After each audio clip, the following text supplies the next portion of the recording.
You are listening to Torah Treasures, a messianic perspective on the weekly Torah portion, featuring Rabbi Jason Sobel. This week's Torah portion is Parashat Bo. In it we read the following.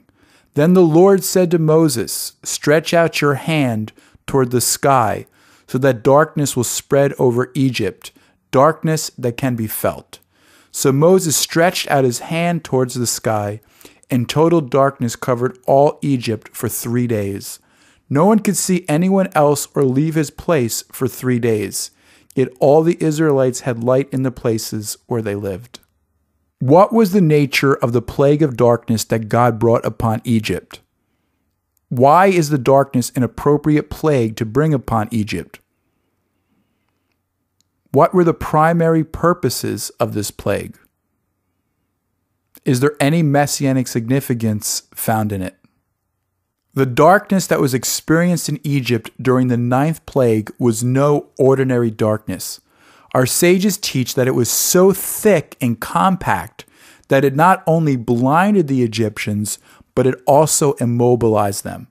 By restricting their ability to move, God punished the Egyptians midah keneged midah, measure for measure, by taking away their freedom like they had done to the children of Israel. As they sat confined in the darkness, they physically and psychologically experienced the fear and the terror of slavery.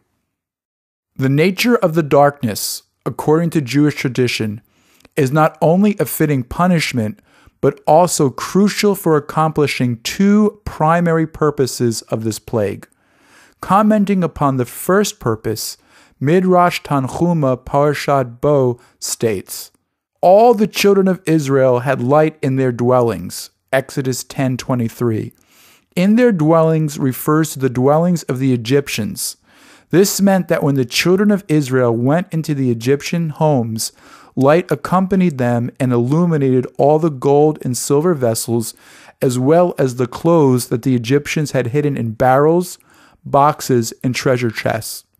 When they asked the Egyptians to lend them these vessels, the Egyptians would reply, "I do not have it."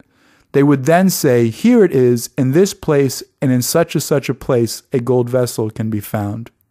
Thus the first purpose of this plague is to allow the children of Israel to enter freely into the homes of the Egyptians in order to take an inventory of their wealth in preparation for the plundering of Egypt. Having this information was important so that God's promise to Abraham could be fully realized.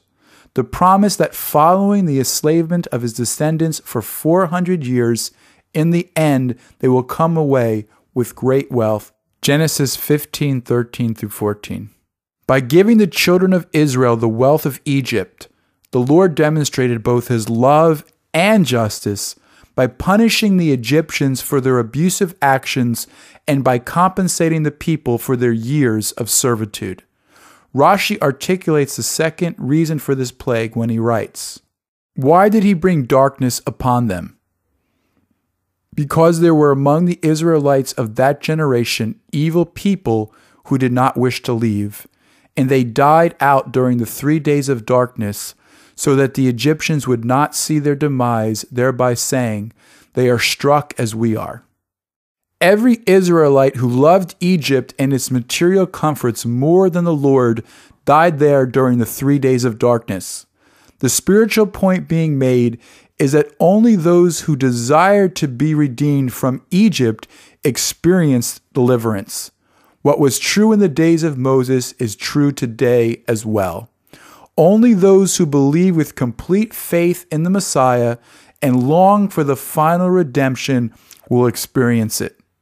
Like our ancestors, we are also in exile awaiting redemption. As we wait, let us not grow weary or lose our desire for it. Rather, we must live as if our redemption is imminent.